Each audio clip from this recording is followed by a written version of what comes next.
In the meanwhile, his disciples prayed unto him, that is Jesus, saying, Master, eat. But he said unto them, I have meat to eat that ye know not of. Therefore said the disciples one to another, Hath any man brought him aught to eat?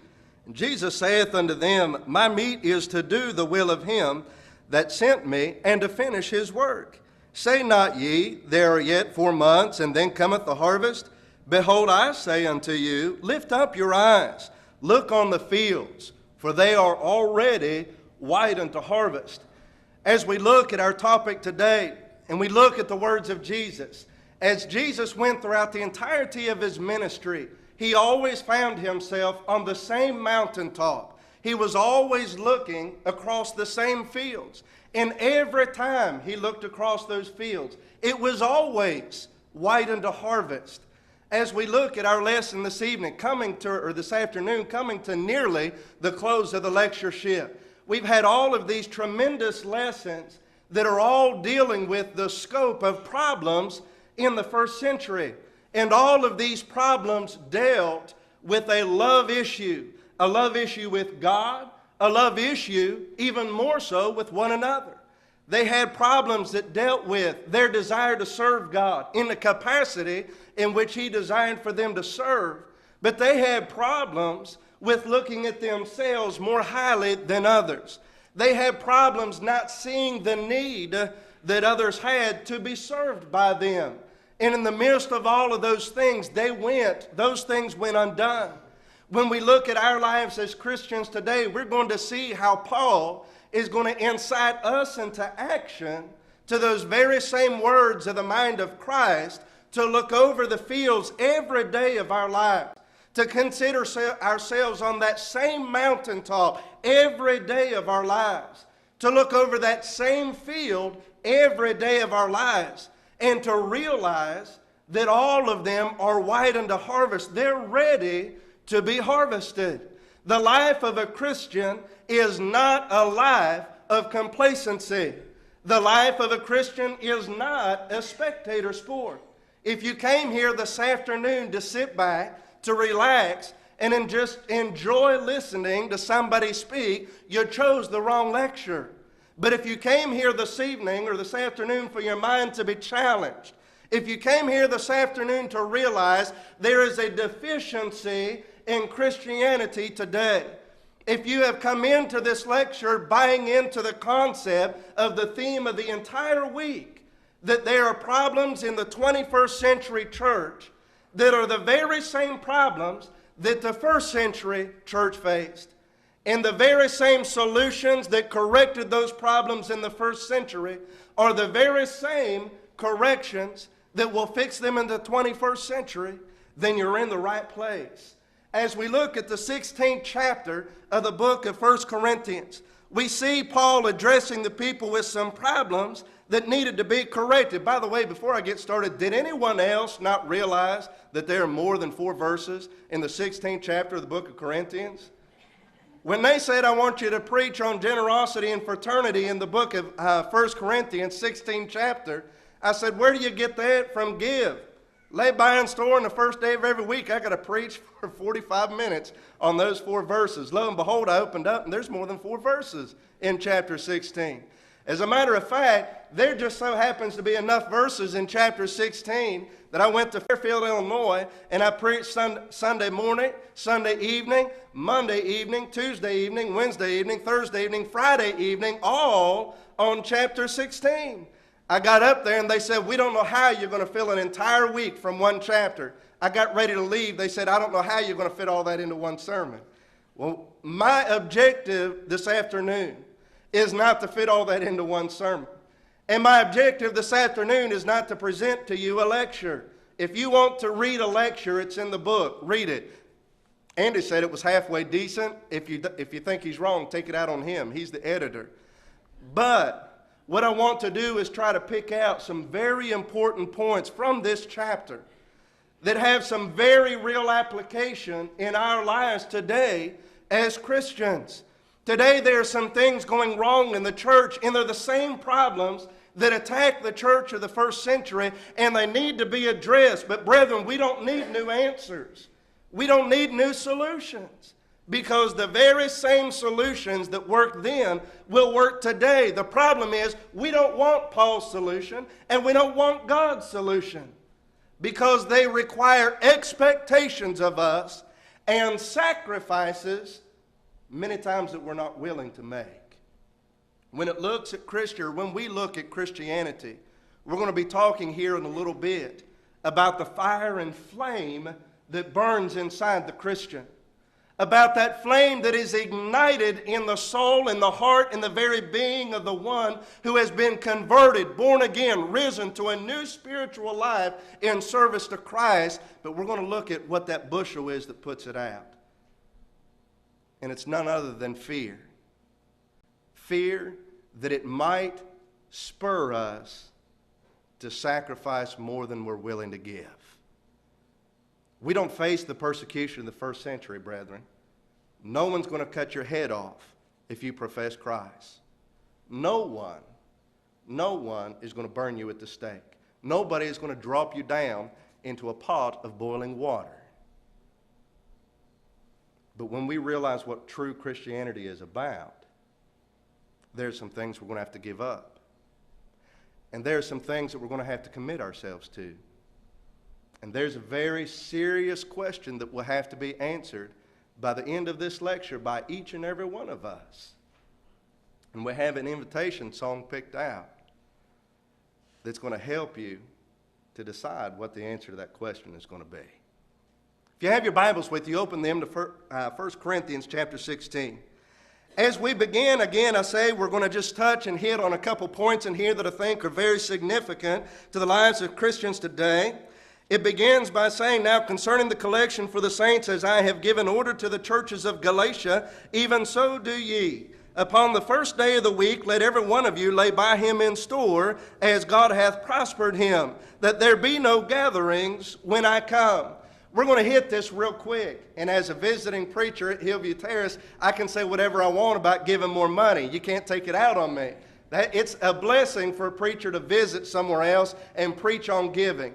But I just want to touch on this for just a moment because I've seen that the people that show up for the West Virginia School Preaching Lectures are giving people. So I know that you don't need to know these things. But there are some things that I want you to consider. This is where we're going to get into some of those questions that we're afraid to answer.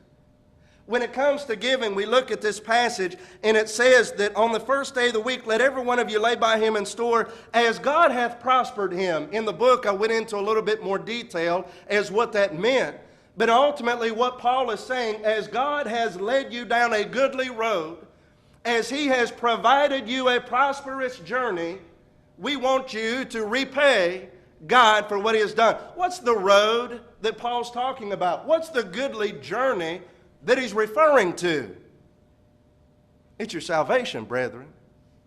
It's that eternal journey that leads you to a home in heaven. Ultimately, what we need to be asking ourselves is, what is salvation worth to you?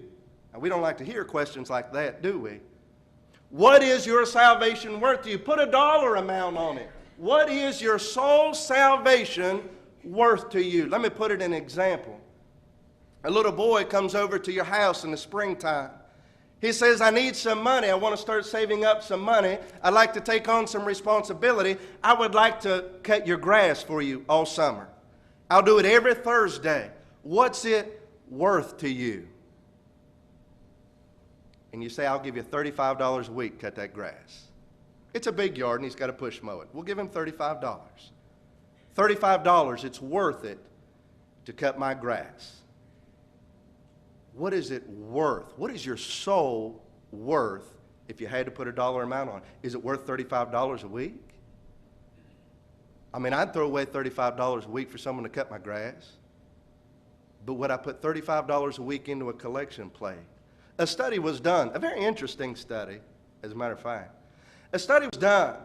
The average American spends $27. Now, I thought this was a little bit high, but if you start writing things down, you'll know it's not too far off. The average American spends $27 a week on coffee, pop, water, snacks, walk into Walmart, get your groceries, pick up a candy bar on the way out. $27 a week on the way to work, on the way home, on just little things, snacks.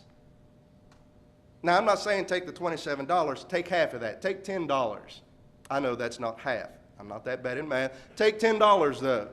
Take $10 and say, I'm going to take that $10 that I throw away a week of the 27, put it in the collection plate, in addition to what I've already committed to giving God each week. You say, brother, you're cutting me tight. Another $10. I don't know if I can fit that into my budget. But I want you to notice, the study wasn't that. The study was this. Within 2 weeks, no, they didn't quit giving. They continued giving that amount. Within 2 weeks, they replaced that $10. They went back to still putting $27 a week into those stacks. Where did it come from? I thought you didn't have the money. I thought it was a tight budget.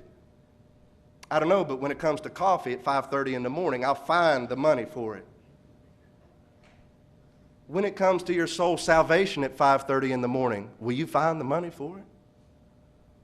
Paul says there are some people in dire straits in Jerusalem right now that need your money, your contribution. There are souls that need to be saved, and your money will help accomplish that work. How much is a soul worth to you? How much is a soul worth to you? This is what people don't like about sermons on giving. You have to go home and you have to think, am I giving as God hath prospered me? Am I giving sacrificially? Have I made a determination of what that's going to be? Am I doing it faithfully? And can I do more? Because in all reality, again, what it boils down to is Paul says, as God has led you on a goodly path toward eternity, pay him back. Now, we can get into time and effort and energy and all of those other things. That's outside of the scope of our lesson today, and we don't have time for it. I just want you to think about that, though. When you lay your contribution in the tray, are you representing your appreciation to God with that contribution for leading you down a goodly path to eternity in heaven? As we continue to move on through the passage, it says in verse 3, and I think this is very significant. I think this is good advice for preachers, and I think this is good advice for an eldership or the leadership of a congregation. He says in verse 3, and when I come, whosoever ye shall approve by your letters, them, now notice what he says. He doesn't say, I'm going to come take your money and I'll take it back to Jerusalem for you and say, hey, this came from the church at Corinth. He says in verse 3, whomsoever ye shall approve by your letters, them will I send. I will send them to Jerusalem. They will take the money to Jerusalem, and if they want me to go, I'll bring them with me. You know, there are a lot of times there are two mindsets in the leadership of the church, whether it be a preacher or an eldership or a leadership in a church. It's one of two things. Either number one, if you want something done right, do it yourself. Number two is this: I'm a dictator. I'm an elder. It's up to everyone else's responsibility to do what I tell them to do. That's not how the church operates. Elders, preachers, are leaders in the church. People follow by example. Paul understood a few things in saying this. Number one, you pick some people that need to go down there. Why? A couple different reasons. One, I want you to be involved in your contribution. But secondly, imagine the effect that it has on an individual. All right, we collect all of this money and we're going to take it to this city that needs the financial support, and these individuals take it down and they see the end result of what is happening with their money.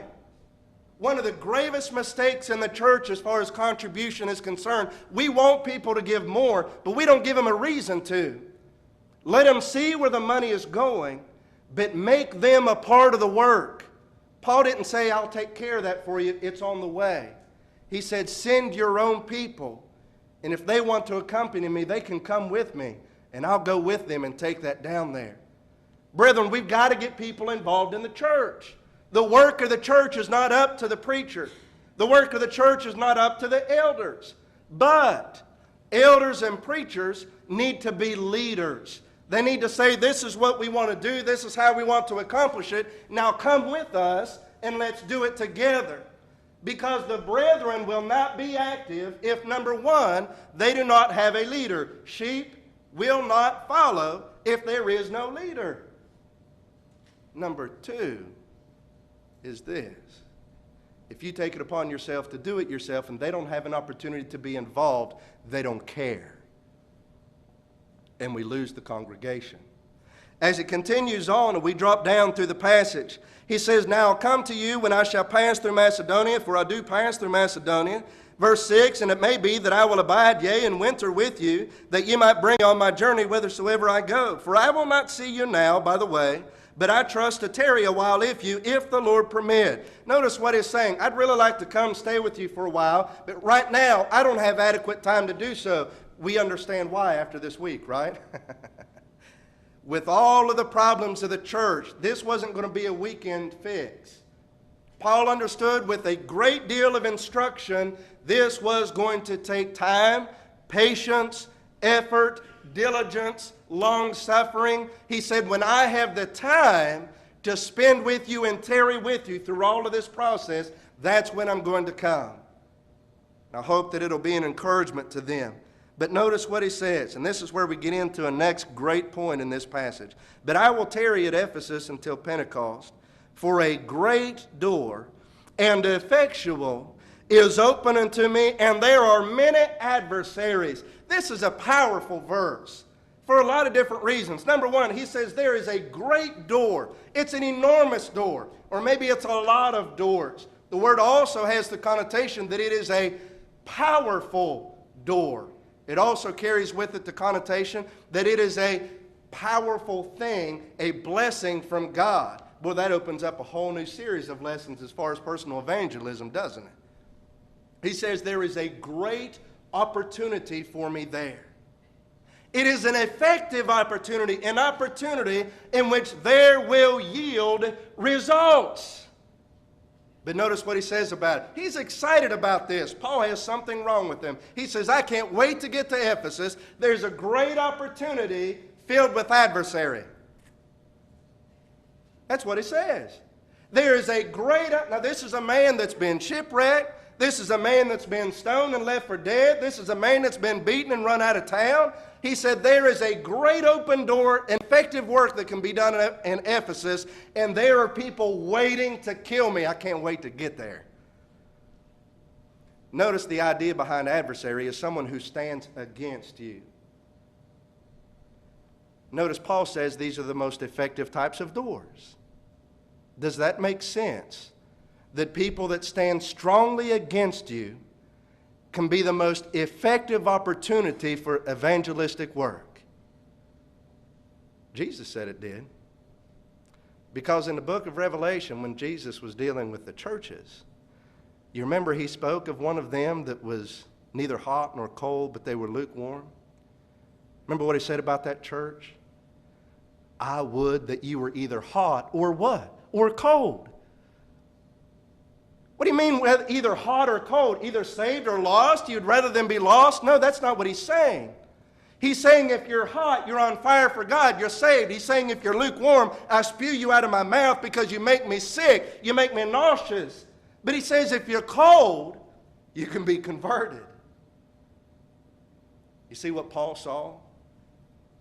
He saw opportunity in adversaries.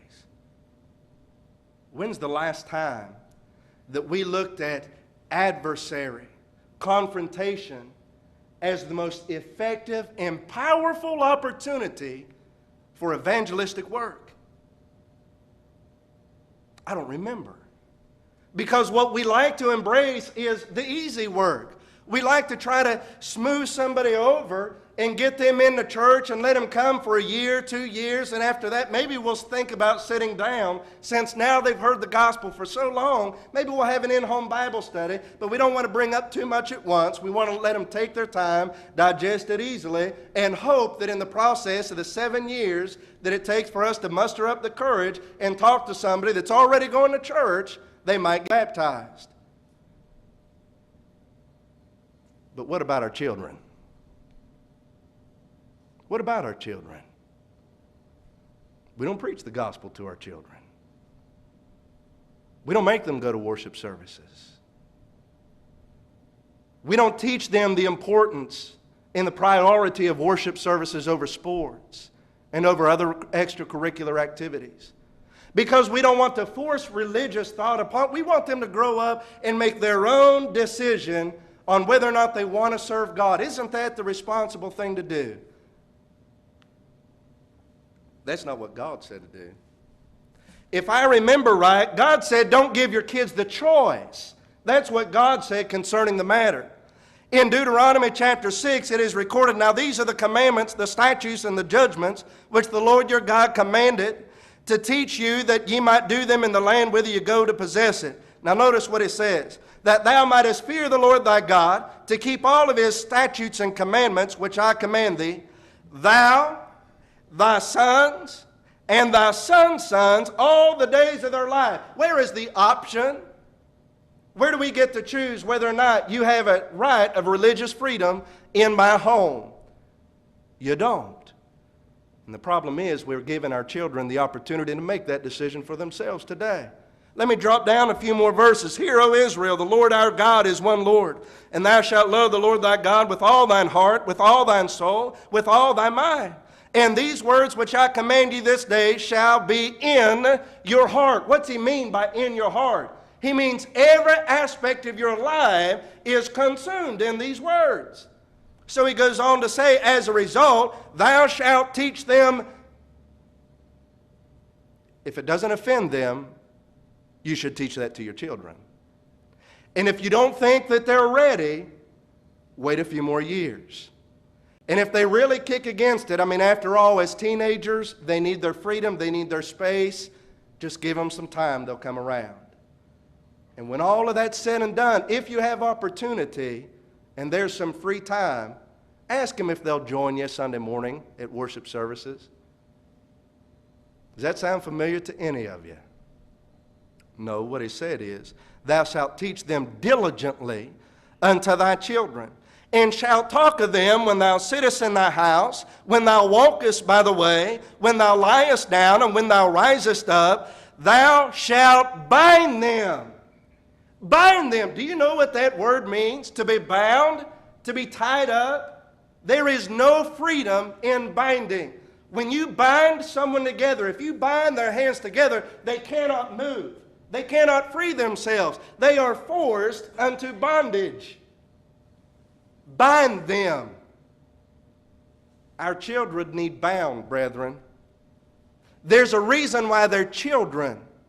They don't have the ability to make good decisions. Make them for them. We have 3 generations of children and adults.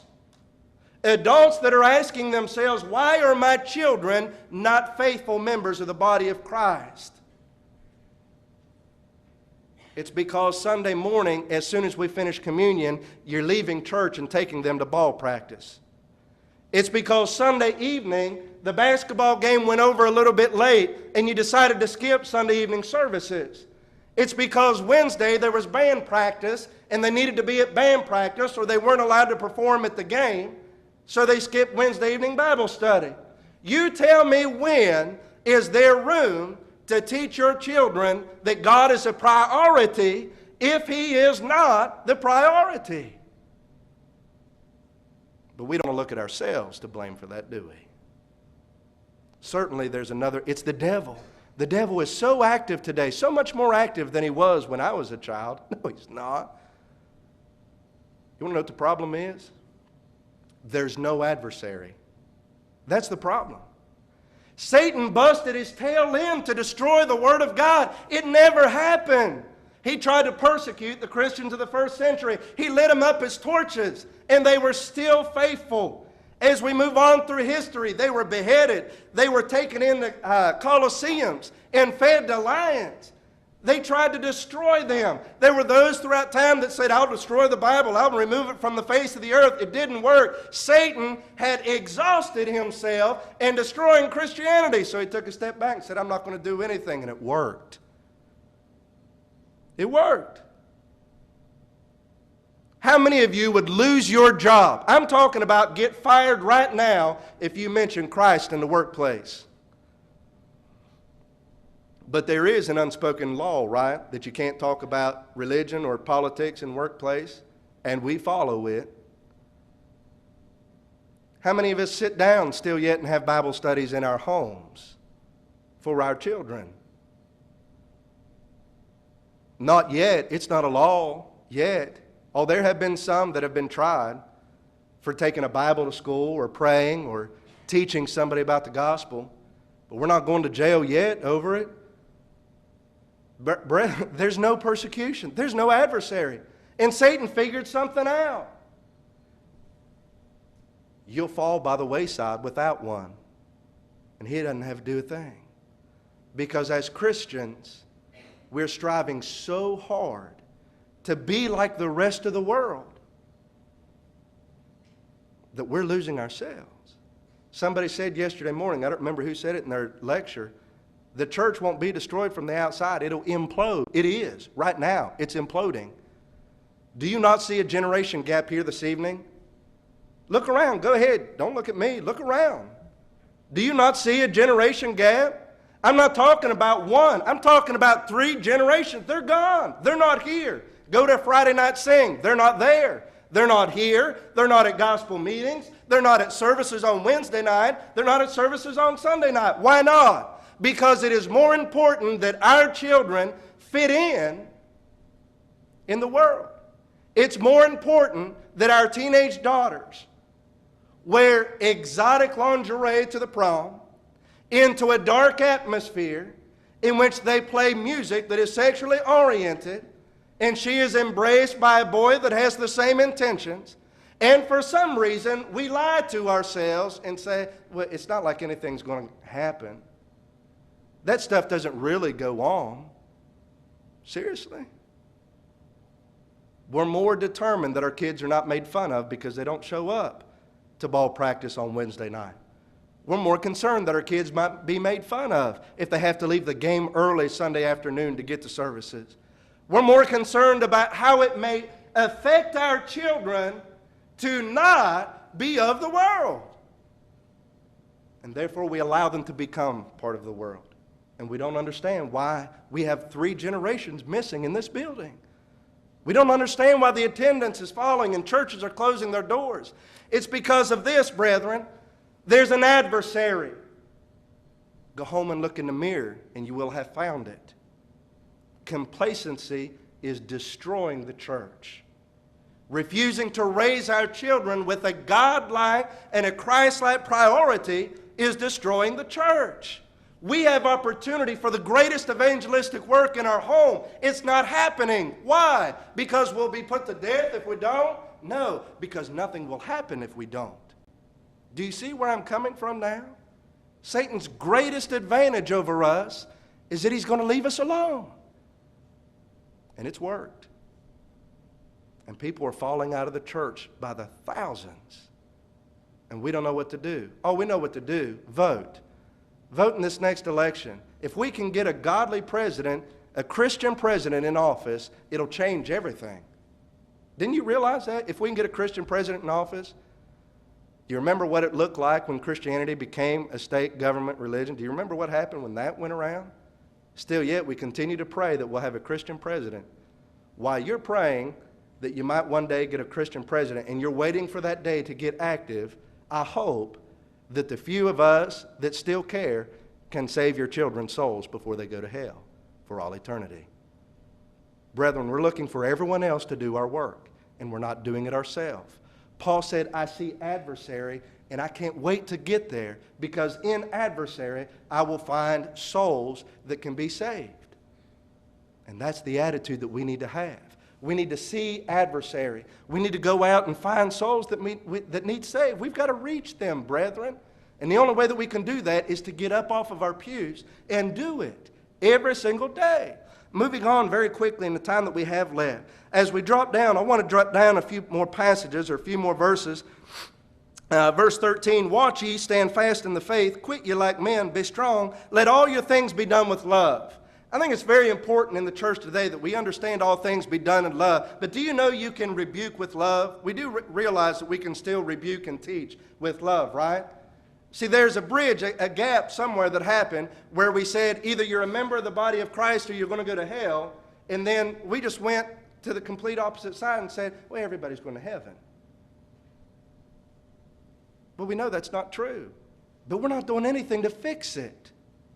This is what happened. Several years ago, there was this evangelistic effort that said, if you're not a member of the Church of Christ, you're going to go to hell. And then Christians found that people didn't like us anymore because we said that. So instead of correcting that and trying to use maybe a little bit more love and compassion in teaching them, we just stay home because they know they don't want to hear anything from us. We're afraid to death that if we walk up to their door, they say, we don't want to talk to you. So we don't. And there again, the adversary is that there is no adversary. We just sit at home and we're content, hoping that we can save ourselves. Did you realize there's a difference between staying out of hell and making it to heaven? If you do no wrong, you may think that you're not going to go to hell. But if all you're doing is no wrong, then you're not doing any good. And if you're not doing any good, then you're not going to make it to heaven. Doing no wrong is a lukewarm church that gets spewed out by Christ. Doing good is a church that is working, that is always finding some way to reach out to people, to affect them, and to save the souls of mankind. As we move on down, it says, I beseech you, brethren, you know the house of Stephanus, that it is the first fruits of Achaia, and that they have addicted themselves to the ministry of the saints. That may be my favorite passage in the Bible. They have addicted themselves to the ministry of the saints. Some of your passages read that they have appointed themselves. I don't think that's as cool as addicted. I think addicted is way cooler. And since it's in the King James translation, it's authorized. So that's what we're going to use, is addicted. But seriously, in all reality, even if you say they appointed themselves, what they're saying is they took it upon themselves to make it their responsibility to serve the brethren. That's Christianity. What did Jesus say was the greatest commandment? Love the Lord thy God with all of thy heart, soul, strength, mind. And then beyond that, he said the second is like unto it. What was it? Love your neighbor as yourself. 2 commandments. How do we show God that we love him? John reveals to us in John's first epistle, chapters 1, 2, 3, 4, and 5, we show God that we love him. How? By loving the brethren, loving one another. That's how we do it. If we don't love the brethren, we do not love God. If a man says he loves God and he hates his brother, he's a what? He's a liar. It's the same as a murderer. We have to love the brethren. That's where it starts. If you want to show God you love him, love the brethren. He said, look at the house of Stephanus. They are the first fruits. You know, in the idea of first fruits are 2 different connotations. Either number 1, they were the beginning of the establishment of the church, or number 2, they were the most magnificent Christians in Corinth. They might be both. They might be both because number 1, maybe they were the establishment of the church in Corinth. But number 2, because they were addicted to the service of the brethren, they were great. They were great. Brethren, we have to addict ourselves to the service of one another. When is the last time that you burned to see one another? I love the West Virginia School of Preaching Lectureship. I love being here. Almost all of you have played a tremendous role in my life as a Christian from the time that I was this big all the way up to where I am now. And from when I was this big to this big. But irregardless, when you look at it, I look back, I see, where's he at? Albert Farley. I remember he got me a Bible when I was at church camp one year and wrote this note in. I thought that was the coolest thing in the world. I still have that paper-bound Bible that you gave me at church camp when I was just a young child. I couldn't have been any more than 10 years old. I looked through this entire auditorium. There are people here that have made an enormous impact in my life as a gospel preacher. Without my mother and father, I wouldn't be here. Without Denver Cooper, I'd have never come to the School of Preaching. When I look at in my family, my grandfather was a preacher. Frank is my uncle. You may not have known that. You do now. He's my great uncle. That's just because I love you more, Frank. It's not because that much older. He is my great uncle. I have a great legacy of preaching in my family. I look at Emmanuel and his wife, Andy, Terry, all of you, faces that I've known throughout my whole life. And as I continue to move from area to area, I'm at Reader now. Wayne and Brenda are here. They are tremendous, tremendous supporters and encouragers of me. Brethren, they are addicted to the work, to the service of the brethren. This is what we're talking about when we're talking about addicted. Have you ever started a fire Have you ever noticed how quickly a fire spreads? In the time I have left, I just want to tell you this story real quick. I was working at a farm taking care of some horses and all the property. And there were some brush piles on the outside of the wood line that they wanted burned because they wanted to be able to take their horses down in the wood line. And I didn't really want to move the brush piles out from in between the trees, so I thought I would burn them slowly and everything would be okay. So I put some diesel fuel. By the way, don't use diesel if you want it to burn slowly. I put some diesel fuel on that brush pile. And I lit a match, and it was hot. I mean super hot. And I was okay for about the first 3 seconds. But at 5, it had exploded. That was the gasoline part of the diesel. It had exploded. And next thing you know, there are trees, big trees, and the fire is going up the trees. And I'm looking around, and now they're like 6 trees on fire. The whole woods are on fire. Not just my brush pile. The woods are on fire. These people are millionaires. They will sue me for all the money that I will never have. Their forest is on fire. So like a monkey, I take my shirt off, and I'm climbing up trees, beating them with a shirt, trying to get the fire out. There is something I realized about fire. It spreads quickly. Jeremiah said that the Lord wanted me to go out and to preach to the people, and I didn't want to do it. I didn't want to do it, but the message of God was so strong inside me, it was like a fire in my bones, and I was weary. It wore me out trying to contain it. I was weary trying to contain that fire. It wore him out, so what did he do? He went out and he preached the gospel, and the fire spread. Brethren, Jesus said that we are a light. We are that flame. Do you remember that song, "It only takes a spark to get a fire going"? Here's the problem in the church today, brethren. When you are baptized, not just soaked in water, but baptized into Christ, and you are raised a new creature, you are now a flame. And you can do one of 2 things with that flame. You can fan it and cause a forest fire, or you can allow it to be hid under a bushel. I remember as a kid, I knew better than to hide that flame under a bushel. But for some reason, being lost in translation, when we become adults, we hide that flame under a bushel. You know how I know that? Because there are 3 generations of people missing here today. That's how I know that. We're not preaching the gospel. We're not going from door to door. We're not saving our children. We're not saving our neighbors. We're not saving our family. And as a result, we have half the people here that we ought to have. Maybe 1/4 the people here that we ought to have. Brethren, you have a choice today. You can allow yourselves to become on fire for Christ. This is why we don't, though. When I lit that fire, I thought I could keep it under control. I realized I couldn't. So I don't burn brush fires anymore because I'm afraid of them. And sometimes as Christians, we're afraid of what might happen when we burn out of control. Because when we understand what it means to truly serve Christ, Paul said, "For me, to die is gain, but to live is what? Is Christ." When Paul said, "I want you to be followers of me, imitators of me," he wasn't being self-righteous because he didn't exist. He said, "I have been crucified with Christ. Nevertheless, it is not I that lives, but who? Christ that lives in me." When Paul spoke, he spoke the words of Christ. When Paul performed actions, he performed the actions of Christ. When he said, "Be followers of me," he was saying, "Be followers of Christ." He was on fire. It took him all over the world. It caused him to be persecuted. But look at how many souls were saved because of the work of that one man, that one individual, who allowed that flame that's inside of all of us, brethren. You've been there and you felt it when you come up out of that water. I know you felt it if you knew what you were doing. Because for the first time, the burden of the sins of your life were lifted.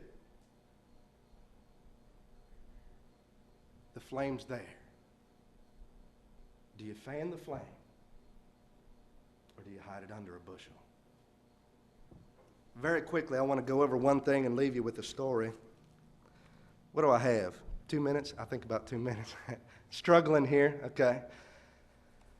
As we look at the close of the chapter, I'm not even going to get to the close of the chapter. I'm not going to lie to you. As we drop down a couple verses, he says, "I am glad of the coming of Stephanus and Fortunatus and Achaicus, For that which was lacking on your part, they have supplied. For they have refreshed my spirit. I want to just spend a couple minutes on that and then close with an illustration. No one in this life will be discouraged more often than a preacher.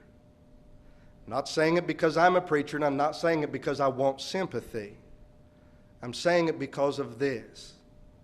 Every day we're striving to see results of the work that we do, the labors. And it's hard work. It's exhausting, mentally, physically, spiritually. And just as Paul understood that there were times in his life he needed refreshed, preachers need refreshed. Those of you that are students at the school preaching right now, enjoy this, because one thing you will not get to do when you become a preacher is hear other preachers, because you're preaching,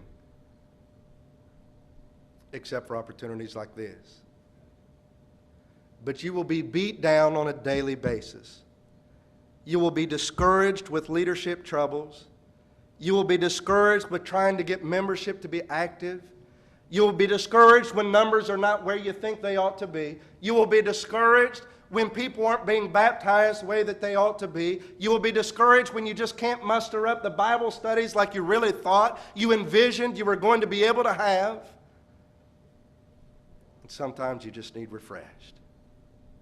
I had an opportunity to go to Fairfield, Illinois. It was so refreshing to get out there with another group of people, to have an opportunity to preach to them the gospel, and to see that it was just so readily welcomed. They were so kind and generous. It was a tremendous opportunity for me. I have opportunities. I've always, in times past, had opportunities to be up here. It's refreshing. I have opportunities to go to Friday night sings with my father. That is refreshing. I speak about scriptures with my mother on the phone. That is refreshing. Brethren, there are times that you work and you work and you work and you need refreshed. Paul said, when you sent these men down to me, it was as if you took all of the load of my burden of work off of me, and I didn't have to bear it. You have refreshed my soul and my spirit. It's kind of like when you're working, you're up on your feet all day long from 5 o'clock in the morning till 9 o'clock at night. Your shoes, your feet are in boots with socks on, and you sit down when you get home and you take your boots off and you take your socks off, and the first breath of fresh air that your toes have felt for over 14 hours. Isn't that refreshing? Doesn't that feel great? That's what Paul's talking about. For days and days on end, you're just wore out, you're beat up, you're struggling, and you're trying to find something good in all of it. Preachers need you. Paul needed those brethren to refresh him. You know, your body can only take so much. Your heart can only take so much. Your mind can only take so much before you break down and you fall apart. Preachers need the brethren to refresh them, to bring back their spirits, to be an encouragement to them, and to lift them up. I want to close with this last concept that kind of ties in with the whole thing. Brethren, as you look through the lecture, you'll be able to see Paul's work individually with all of these people. And I'm sorry that we didn't have time to cover those things, but I hope the lecture nonetheless has still been profitable to you. But as we close this, and I offer an invitation, but I also want to tie in a few things. Paul understood something when he wrote a letter to the Corinthians. First and foremost, we serve God. We serve God by serving one another. And in serving one another, we have a responsibility to take the message of the gospel out into the world. No, that's not up to the preacher, because that's what you pay him for. You pay him to equip you to go out into the world and do that. We have a responsibility. When you look at that flame that's inside you, decide what you want to do with that flame. Being addicted to the service of the saints is full-time work. Not full-time like quit your job, full-time like every day. Find some way to become addicted to the work of the saints, the service of the saints. because that's Christianity. As you walk out of here, you can walk out of here making one of two decisions. You can be lukewarm. You can't be cold. You can't be cold. If you're Christians here today, you can't be cold. You're believers. I am speaking to believers, right? Shake your heads. Yes. So you're either hot or you're lukewarm. And you know what you are. Are you hot or are you lukewarm? Are you an uncontrollable fire for Christ? Or are you an ember that's been hid underneath a bushel? Let me tell you something. A little ember under a bushel is not lost of hope. I'll share with you an illustration that I've used one other time, and then I'll leave the lesson with you. There's a song that we sing, "You Never Mentioned Him to Me." Ever heard that? It's a very sobering song. Sometimes I think we don't sing the song because it is sobering, and it makes us feel guilty. Somewhere in every opportunity of our life, we have an opportunity to touch the lives of those that are around us. We have an opportunity to save souls every day if we will let our light so shine. But because there is no adversary and we're complacent and content with being just like the rest of the world, we lose those opportunities by letting them pass by. It's a burden, and it's a burden that you will bear the rest of your life. In 2002, I was deployed. And during that time, I dealt with a lot of individuals that were vulnerable, that needed something to believe in because they were afraid they were going to lose it all. There was a great door and effectual opportunity available to me. And I passed it by. I passed that by because I was worried about taking care of myself, and because I wasn't so sure that it was, well, I don't have a good answer for it. Why don't we tell people about Christ? I guess I wasn't convicted. 3 of my friends that I was deployed with died within a month after we got back. Not once did I mention to them the gospel of Christ. One of my friends accidentally shot himself. A handgun he was cleaning went off in a kitchen sink. Bullet entered under his armpit, and he bled to death within 30 seconds. I went to his funeral, and I stood over his coffin. And every day,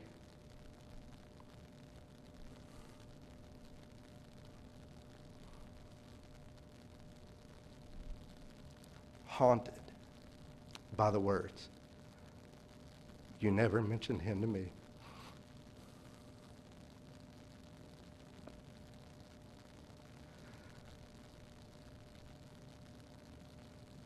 You carry